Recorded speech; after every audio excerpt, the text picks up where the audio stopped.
Welcome in, 6 a.m. here, Morning JOX, JOX 94.5. Appreciate you being here with us on this Thursday morning. Conrad Van Order, Damian Mitchell here with you for the next hour, getting you set. It is a big day here in the sports world, as many will flock to Augusta National in our neighboring state of Georgia, where the Masters will kick off later this morning.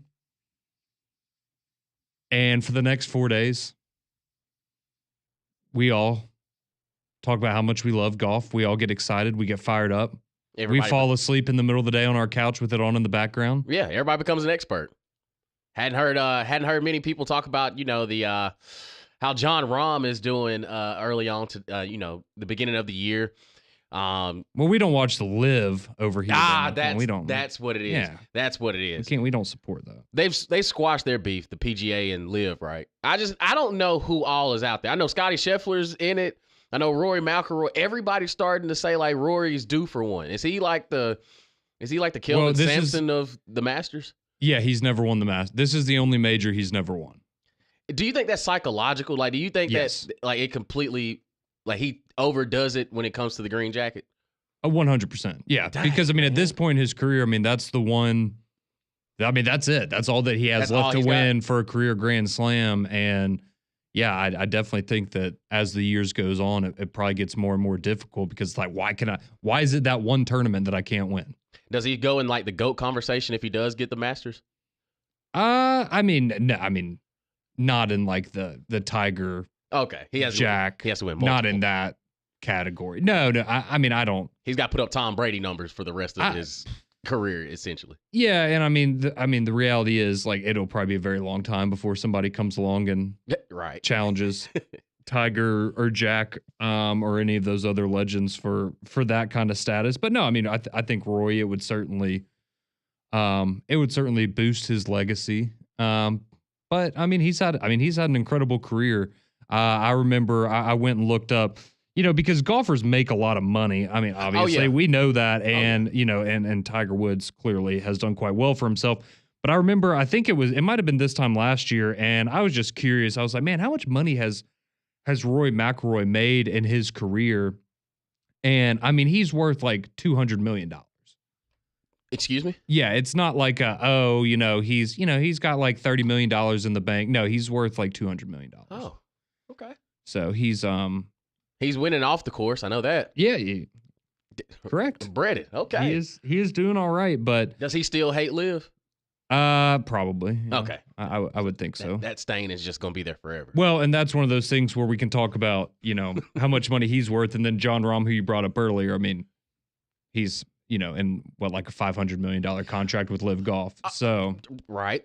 So, that's just kind of a there's even levels to levels in that. It's just a little, yeah, it's a little bit, it's a little different. Oh, okay. I'm sorry. His deal is actually only worth $300 million, not $500 million. Only worth 300. Yes, I apologize. Gotcha. But yeah, he signed that in December of last year. And so John Rahm has now been on the Live Tour. And we had talked about, we talked with Doug Bell about that on Three Man Front earlier this week, actually. And we're asking him, for these guys that are part of the Live Tour, does it hurt them when they have to come back and play on the PGA?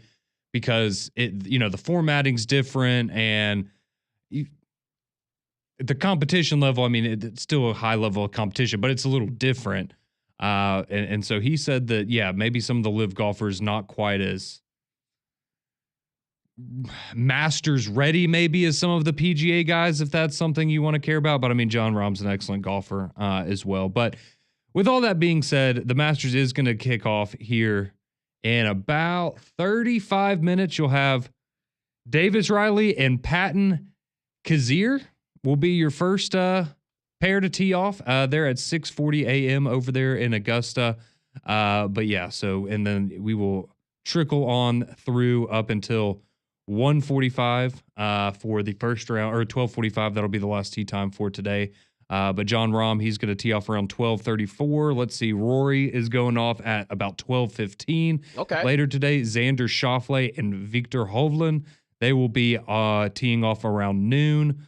Let's see, where's our boy Scotty at? Because I know and Scotty Scheffler, the defending champion, He will be teeing off at two-time defending champion. He will be teeing off around 9:15 this morning. Let's go. Spieth going off around 9:25. Mickelson going off 8:58. So Phil, he's back in it. Yeah. Oh yeah. Okay. Of course. Well, and so if you win the Masters, you get forever. like a lifetime. There we go. Guarantee to go. That's why you'll see some guys that are there that are like 75 years old, and it's like, how? Well, they won the Masters 40 years ago, and so they get to go. That's dope. And you automatically qualify every year. Yeah, it was interesting yesterday for anybody that was listening to the show when, because Pat found, there's all these rules at Augusta, and they're very strict, but like even certain things that like you can't say on the broadcast, or you can't call the rough isn't the rough there. I forgot what it's called. It's like the secondary grass or something like that. But you're not supposed to call it. Yeah. No, you're not supposed to call it the rough. You can't call it the driving range. It's the golf performance facility. Or so I'm dead serious. Like these are all rules of Augusta National and things that you can and can't say to uphold the pageantry. Yes. Because yesterday, I think Cole had called it a bunker. And Greg was like, hey, we don't call it that. And I was like, so what do we call it? Just like the sand pit? Do we call it the dirt? No, definitely don't call it. No, no. What do we call it? It's not dirt. It's crystallized soil or something like that is probably what they call it. But that is wild though. Yeah, but it's different, but it's also very cool. And the traditions there in Augusta and everything that goes into keeping that place as pristine as it is very cool. But this is, in all seriousness, again, this is, it is a cool week. It is a week that the world kind of revolves around the golf world. I'll be completely honest. After this week, I kind of check out from golf. Like I'll tune in for the majors, but outside of that, it's Major League Baseball season for me. So but I love the Masters. I love, again, the pageantry of it all. Everybody's focused on the same thing this weekend, and especially once you get to Sunday. Depending on how that leaderboard looks up, there's nothing like Sunday in Augusta when you have 2 or 3 guys neck and neck there going into the final 18. So it should be a fun weekend. Again, tee off start in about 30 minutes there in Augusta National. So day one of the Masters, we'll have live coverage of it for you today across McElroy and Kublik in the morning, as well as 3-man front coming up later on today. All right, so getting away from golf, I know yesterday we talked some about Alabama and Auburn spring. And one of the things we talked about was really just kind of how there wasn't a whole lot of buzz coming out of either program, not in the sense of there's nothing good coming out, just in the sense of we haven't heard as much really. It's been a little more under wraps. You haven't heard Coach DeBoer, Coach Freeze talk to the media quite as much. You've gotten to hear from some of the players, but a lot of this stuff is kind of being kept under wraps, and we'll get maybe a better idea of some things after this weekend, because you're going to have the spring showcase shindig, exhibition, this call it. Spring shindig. There you go. In both Auburn and Tuscaloosa this weekend. And so now, once the fans are able to get in there, get to watch practice, watch some drills, make their own impressions and their own takeaways, maybe we'll get a little more out of it this weekend. But we did get some information yesterday, courtesy of our friend Chris Lowe at ESPN. And I know y'all are going to talk about this more on McElroy and Kublik this morning. He's going to be on the show with y'all, correct? Correct. And so we talked about this a little bit yesterday on 3-Man Front, but he went down to Auburn. He sat with Hugh Freeze, got to, observe the football program and talk a lot with Coach Freeze. And one thing that I thought was very interesting that came out of that was we found out a general idea. Now, this is not a direct quote, but we have a general idea of what Auburn's football roster is going to cost them this year. And that number is $20 million. Okay. And if you remember, going back a year ago, we had heard that same number for Ohio State before they went and won a national championship. And it was the idea that, okay, so if that's what you're going to do, the expectation is going to be that you probably should win a national championship or at least play for one, because, that's a lot of money to spend on a roster, right? And to be fair, we have since found out that there are probably a number of teams that were around that number. It wasn't just Ohio State, but Some reports have come out that Texas maybe was even higher at about 25 million. I've heard that, for example, Alabama was maybe around 17-ish, something like that. I've also heard that it was potentially more than that, or over $20 million. But I would imagine Auburn was probably somewhere in the mid-teens. Again, that's just a guess on their front. But again, this is, if you want to compete at the highest level, look at what Ole Miss did in the portal last year. Look at what LSU did in the portal this past season. Look at what, Texas Tech's done in the portal. Look at what Michigan's doing with recruiting and with the portal as well, and all of these things. And all of these schools, I wouldn't be surprised one bit to find out that they were spending $20 million or close to $20 million on their rosters. But my question is, knowing that information, does that change what the expectation should be for Auburn this upcoming season? Because we already know, the pressure is on from a standpoint of, all right, you got to show progress now at this point, right? You've got the quarterback, you've got the wide receivers, you've got an excellent defensive coordinator, you got some things figured out on that side of the ball.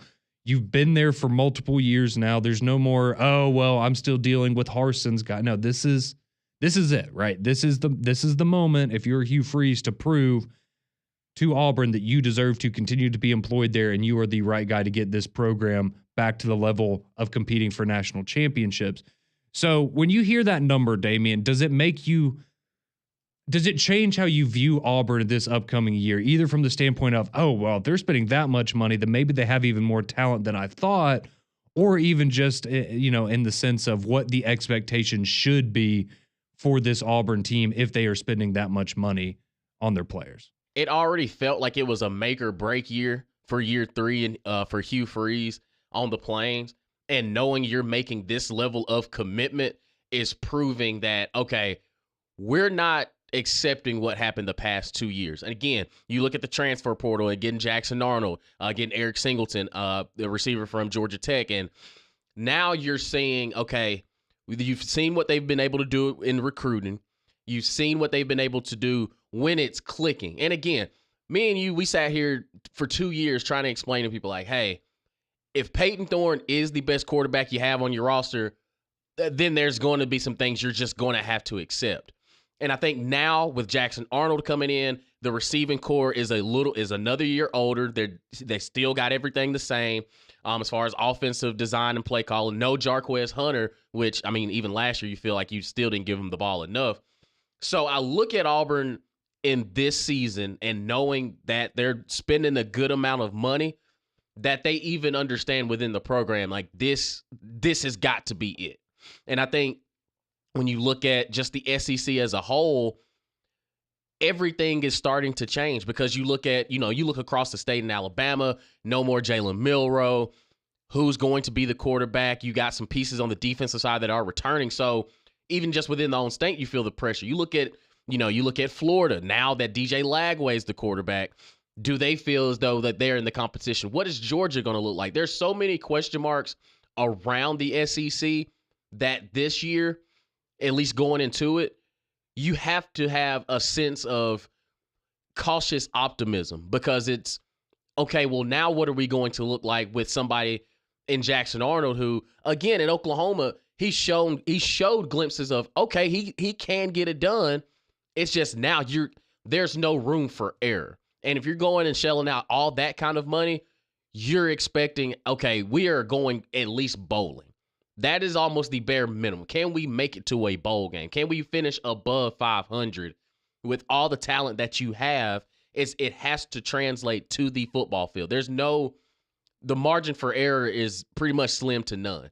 Like, okay, if you lose to a Georgia, all right, cool. You competed even with your team being 5-7 last year in Athens. Now you get them at home. What is that going to look like? You get Alabama at home.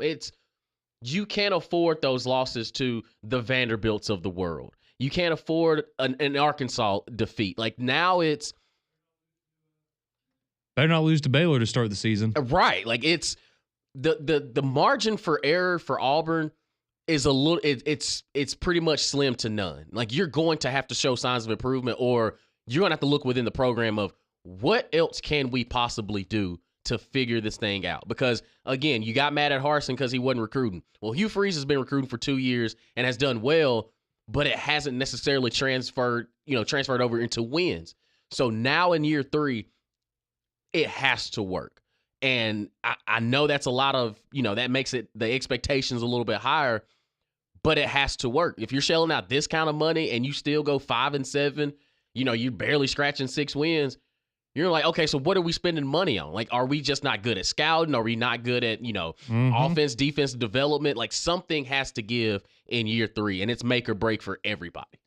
Yeah, and I mean, to your point there, it's about showing progress, but I think you also need to see significant process in the sense of, kind of like Damian was just saying, I don't think that 7-5 with an opportunity to go to a bowl game and get to 8-5, I don't think that that's going to satisfy people when you have a $20 million price tag associated with your roster. And, the pressure is absolutely going to be on. And while I do think that, it's going to be an interesting season to see how all of this is handled. And especially if, let's say you hit a bump in the road early on in the season, how does everyone kind of respond to that? But at the same time, I think the upside for Auburn this year is pretty remarkable, to be honest. And I'm not just saying that. I truly do believe if you are able to get the most out of a guy like Jackson Arnold, and we know how talented those weapons around him are going to be, you can see where this is one of the best offenses in college football if everything comes together.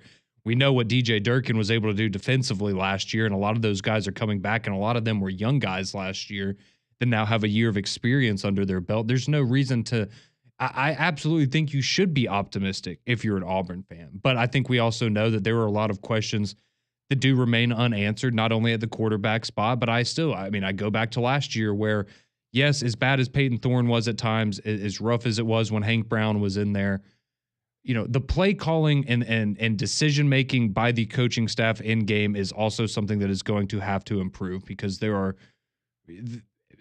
times where it wouldn't have mattered who was under center for them last year, in my opinion.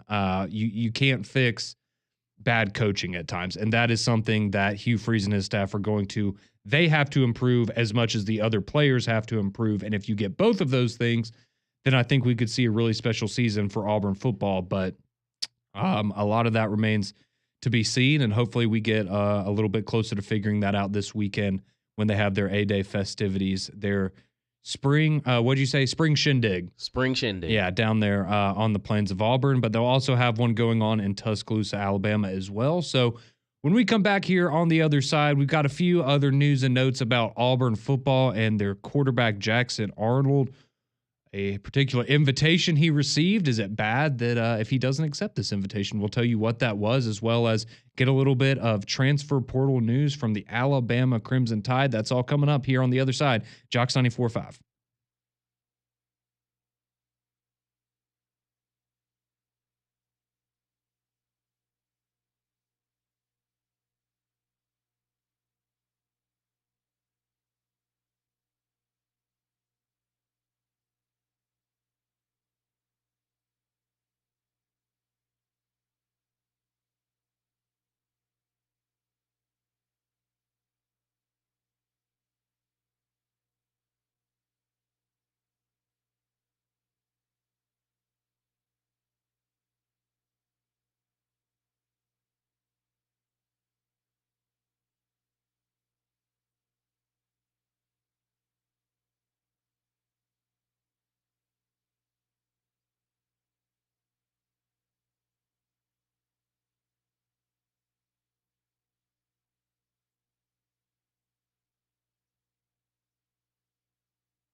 622, welcome back in. Morning JOX, JOX 94.5.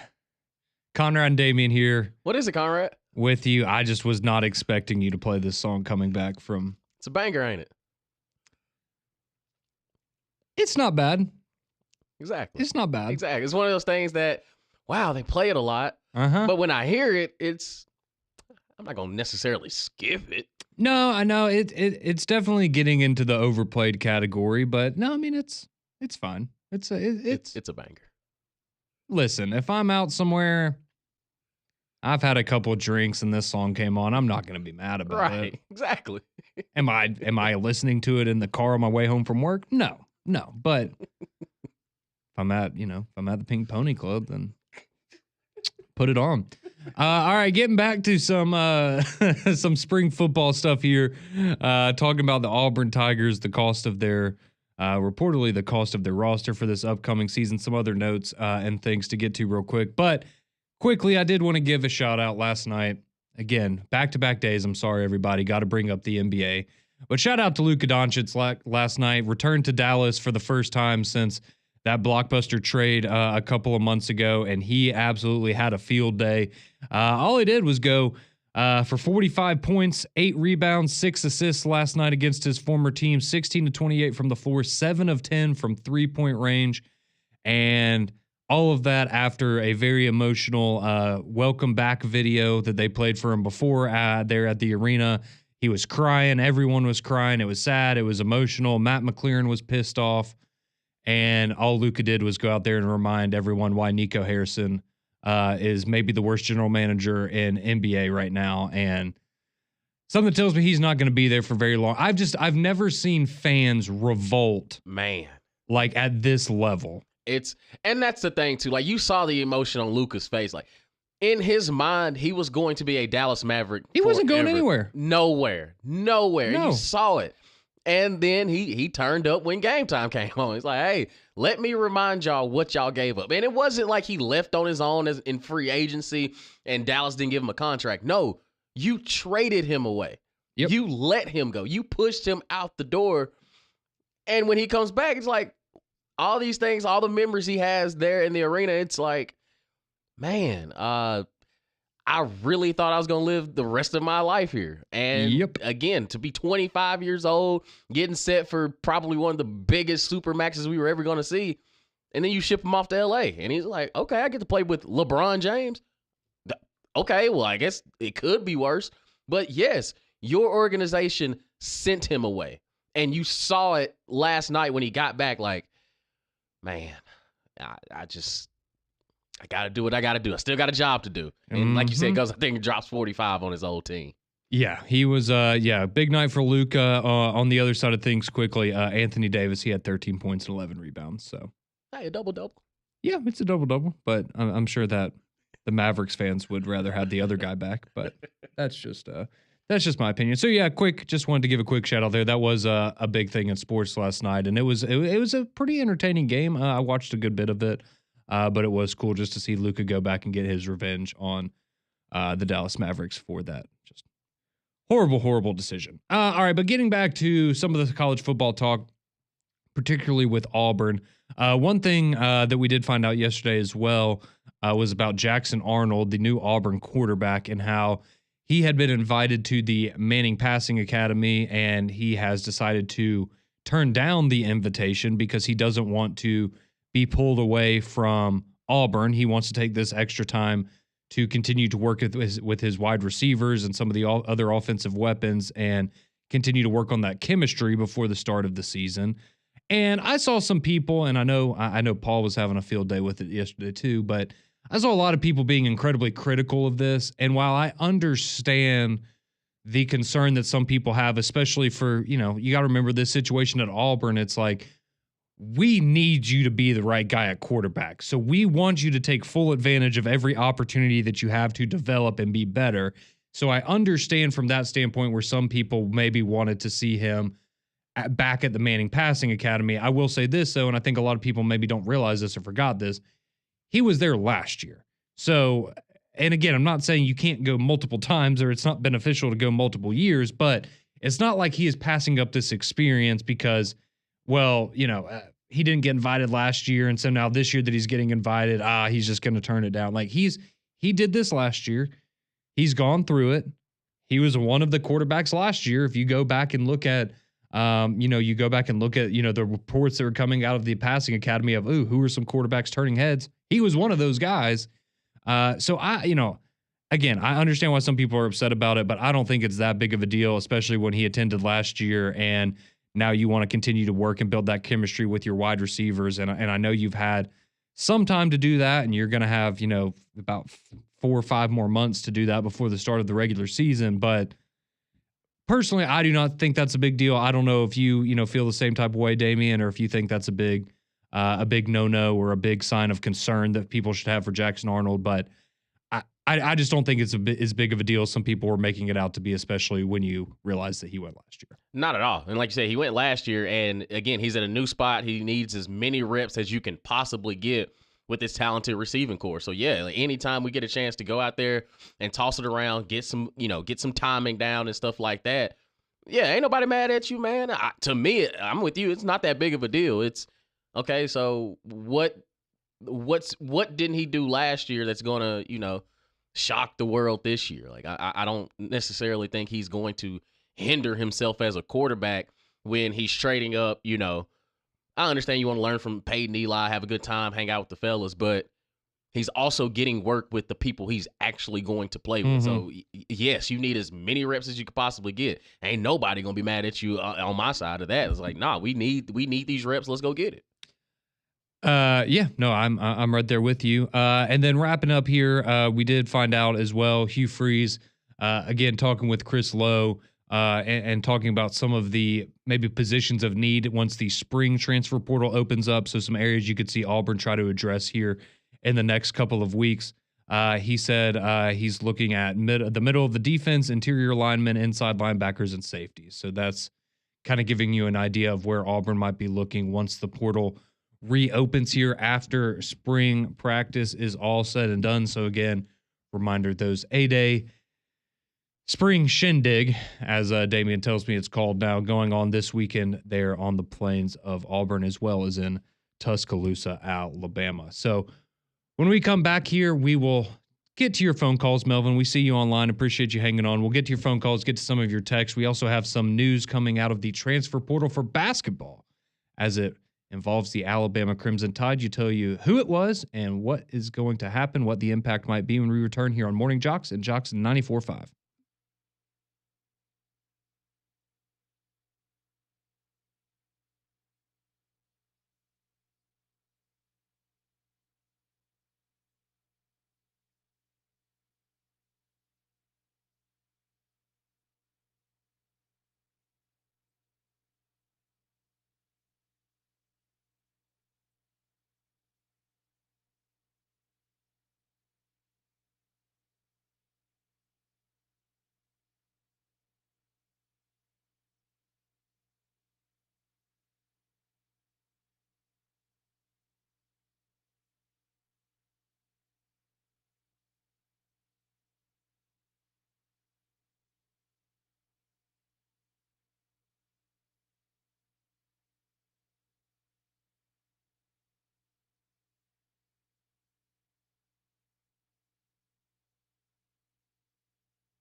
6:35. Welcome back in. Morning Jocks here on Jocks 94.5. Conrad and Damian here with you until 7 o'clock when we hand you off to McElroy and Kublik in the morning.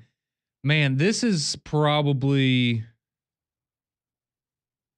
just when I think of like middle school or growing up. Like this is one of those ones. Right. I hold this. I hold that song in very high regard. Exactly. And Forever by Chris Brown. Like, it puts me exactly, I know exactly where I was. Yep. Who I had a little crush on. Like, I trust me. It's a banger. Oh, yeah. No doubt about it. No doubt about it. So Damian's been in the hits there for us this morning. A little Jay Sean. Everyone's favorite, right? That's a throwback. That's right. That's a throwback. Yeah. That's right. All right, so we are going to get to your calls, your texts here coming up in just a minute. But some news that we did get yesterday out of the world of college football. So if you remember, Tennessee and Nebraska were supposed to play a home-and-home series. Then Nebraska decided that they were scared of the SEC, and so they canceled it. And so Tennessee was looking for a new scheduling partner for 2025 or 2026 and 2027. To replace Nebraska. And who comes in to save the day? None other than Hewitt-Trussville's own Brent Key, the head coach there of the Georgia Tech Yellow Jackets. So now Tennessee and Georgia Tech going to have a home-and-home in 2026 and 2027. It says, and the game will likely be in 2026, will likely be played at Mercedes-Benz.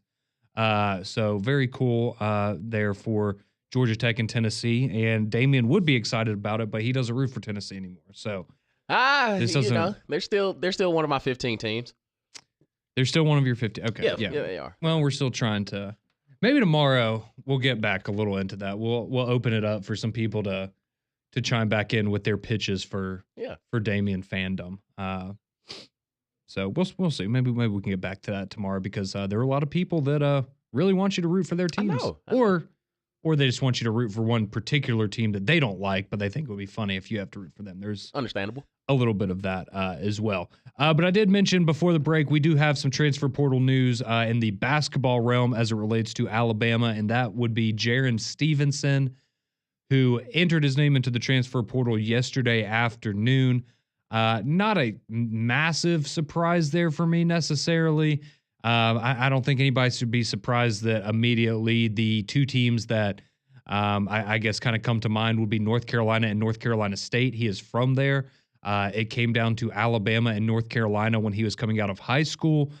So there's been a long belief that that is where he would end up. And if I'm not mistaken, he has a do not contact tag on him as well in the portal. So that, I mean, essentially tells you he already knows where he's going. So I would expect that news to come out here any day. But yes, Jaron Steven, he hits the portal. He will be leaving Alabama and most likely heading back to the state of North Carolina. So some more work to be done there for Nate Oates and that staff. Still waiting to see what LeBaron Philon and Darion Reed do. I know LeBaron Philon was having some fun on social media yesterday about everyone asking him the same question and just maybe a little tired of it. But he has a little while to make up his mind. So don't hold your breath, Alabama fans, but we will see what happens moving forward there with that roster as well. So now 205-834-9450. That'll get you on the courtesy GMC text line. We will get to your text here in just a minute. But our buddy Melvin, he's been waiting patiently, wants to talk a little Auburn this morning. Melvin, how we doing? I'm doing pretty good, guys. Good to hear y'all on a good Thursday morning. I had like a two-part question. One by Auburn, and of course, I'm a Laker fan too. I know that owner gets a lot of flack for letting Luka go from down there in Dallas, but can you not credit Jenny Buss for pulling off a trade like that? I mean, does she not get any kind of her and Pelinka definitely deserve credit for pulling that off, and especially being able to do it in such a secretive way. Well, I always thought she was kind of crafty and sharp. Mm-hmm. But now the Lakers are definitely in contention in the West. I mean, everybody's saying that they might have a chance to, make a run. So yeah, I think they probably going to give the Thunder a run for their money. Yeah. My Auburn question is about the football 8A this week. Have y'all heard any thing about how the format might be? I mean, are they gonna do a 7-on-7, or are they gonna do some goal line drills, or I mean, how are they gonna somewhat entertain the fans? Because the fans, really was looking forward, to a continuation of games. Yeah. I mean, that's how we discovered Cam Coleman last year. I was like, man, that kid's gonna do something this year because I saw him in the game. Yeah. But now, if it's a practice format, I mean, what are y'all hearing anything? I mean, I didn't know if y'all heard anything or not, but I'll hang up and listen, guys. Enjoy the show. Yeah, appreciate that. Appreciate that, Melvin. Yeah, and you can correct me if I'm wrong, Damian, but from what I understand, it's an hour-long practice. It's going to be run more like a traditional practice. So while you might have some light scrimmaging done maybe for a session, I would expect you're going to be going through a lot of drills. You're going to get to see all of the position groups. And I think it's going to be, again, it's going to be structured more like if you were to, go and visit them at practice one day or be allowed access to an Auburn football practice. It's just going to be that put on display for a lot of people. But I would imagine they're going to throw in something, whether it's a 7-on-7 or a scrimmage type thing, because they know that's what people want to see. I would be shocked if they don't have at least a handful of minutes like that. Right. Just in a structured 11-on-11. Yeah. Yeah, I think that's what you're going to end up getting from most, but mostly it's just going to be an open practice for an hour. Again, like you said, pretty much not to get anybody hurt. You'll have probably like a set script of plays, 4 plays for, first team offense against second team defense, 4 plays off second team offense against first team D, and maybe just a light thud up, nothing too major. But they might get, you probably might get like a drive just to see what it would look like. Maybe get, 10 or 11 plays and just see what the offense does, what the defense does, good on good, and then we'll, wrap things up and get ready for the fans to kind of hang out with the players. Yeah, per Auburn, they say it will look like more like a traditional practice. They will have at 11 a.m. on Saturday, you're going to have an alumni flag football game. They're going to have Tiger Walk at 11:30. Then you're going to have the hour-long 8A practice. That's going to run from noon until 1 p.m., and then after the practice, there's going to be an autograph session where you can go and meet some of the players and get your autographs and things like that. So that is from Auburn. That is how they are going to run it. So we will see, kind of what the reaction is. I can't wait for Monday when, we get to hear from y'all who go down to Auburn, who go down to Tuscaloosa, what you thought of, these modified spring formats. Is this something that you're going to be excited for moving forward, or is this kind of the beginning of the end for spring games and that whole era of college football maybe is about to be behind us? But that's per Auburn, Melvin. That's what you're going to be getting there on the Plains this weekend. All right, quickly, let's go to our buddy Don, who might be on the Plains. Don, are you going to be down at Auburn this Saturday? No, sir, buddy. Actually, you're gonna love this, buddy. I got to do a big catering order down in Tuscaloosa for the Troy track team. Oh, okay. Very cool. Very cool. Everything, but we got a lot going on the next couple of days. I hope you guys gonna be out. But let me give you a little information about Auburn. What's going on?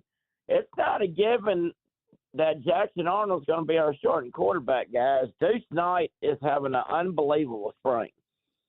And, I know he's a true freshman, but don't count him out from winning that job. Listen, man, I get it. I hear you. But are you truly, in year 3 of Hugh Freeze, I know Deuce is talented, but are you really putting the keys in a true freshman's hands with essentially everything on the line? Well, I understand your point, Damien, but let me ask you something, bud. If he's the best one of the two, what do you think about that? Then yeah, go ahead. If he's the best, if he comes out of the best guy during fall camp, then so be it. Let the chips fall where they may, but just understand he is a true freshman in the SEC. Okay. Well, my next point is this, guy, about 5. Yeah. I've just used PG's Florida Gators as an example. Langway played in every game, and by the 5th or 6th game, he was the man, and that could happen. I think Jackson Arnold will be the opening game starter, guys, but But I do think I don't. The guy that texted yesterday that said he thought Deuce Knight was going to redshirt, guys, that ain't happening. Okay, but we'll see. I mean, you got fall camp to go through and everything, and I'm actually happy that he turned down the Manning thing because I think he needs to stay there this summer and keep on with the receivers like Cam and everything. But there's a true freshman named Sam Turner that I really think everybody needs to keep an eye on. Yep, heard good things about him. Everything, and we got some good freshmen on defense too. The big old boy, Conrad. When you did the Mountain Brook Parker game, you remember how huge that? Crawford. Crawford. Yes. Yeah. Yes. Mm-hmm. He's gonna play, and I think Pagan from Thompson's gonna play. The Smith kid from Thompson's gonna play. Yep. I like this team, guys. I mean, Damien, I know I've been saying this to you ever since I met you, buddy, but I really think this team's gonna be good. Well, we will see how it plays out. Don, real quick, do you want to tell everybody about tonight and the Stallions? Yes, and thank you for that, Conrad. And guys, I hope y'all are there. I know Landrum's coming. 5:30 at Ramblers. Coach Holtz and a few, not all the team, but they're going to bring most of them and everything. I've been to this for the last 2 years. It's a lot of fun, and Ramblers is a great place, as Landrum will tell you on his ads and everything. But I really would like for everybody to come and try to find me if you can. If you don't know, I mean, most people know me, as y'all know, and I want to thank you guys for that. Y'all guys have been very kind to me, and thank you for everything y'all done for me, guys. I really appreciate y'all. Absolutely, Don. We appreciate you as well, man, and go Stallions, and we will talk to you tomorrow, I imagine. So 205-834-9450. We have some texts coming in. If you want to chime in, what's going on this weekend with both Alabama and Auburn there in their spring shindigs. You've got the Masters just teed off there. Again, if you are like some people and you're just waiting for Scotty Scheffler, 9:15 ESPN Plus. That's going to be when he tees off this morning. I mean, let's be honest. A lot of people that's maybe when they're really going to start tuning in. So just wanted to throw that out there for everyone. But yeah, y'all can text in, and when we come back here on the other side, we will get to your texts, get to your phone calls. What do y'all think about what's going on this weekend with the spring exhibitions for both Alabama and Auburn, Masters, Stallions? So much to get to, so much going on. Keep it locked right here, JOX 94.5.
6:51 here on Morning Jocks. Jocks 945, Damian Mitchell, Conrad Van Order, and of course you as well, our wonderful listeners. 205-834-9450 gets your text message, your calls.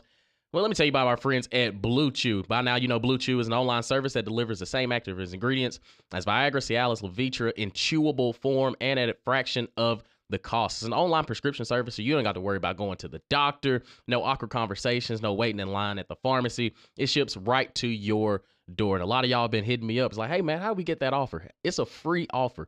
You go to bluechew.com, get your first month free when you use our promo code JOX. That's JOX. All you got to do is just pay $5 for shipping. That's bluechew.com. Use the promo code JOX to receive your first month free.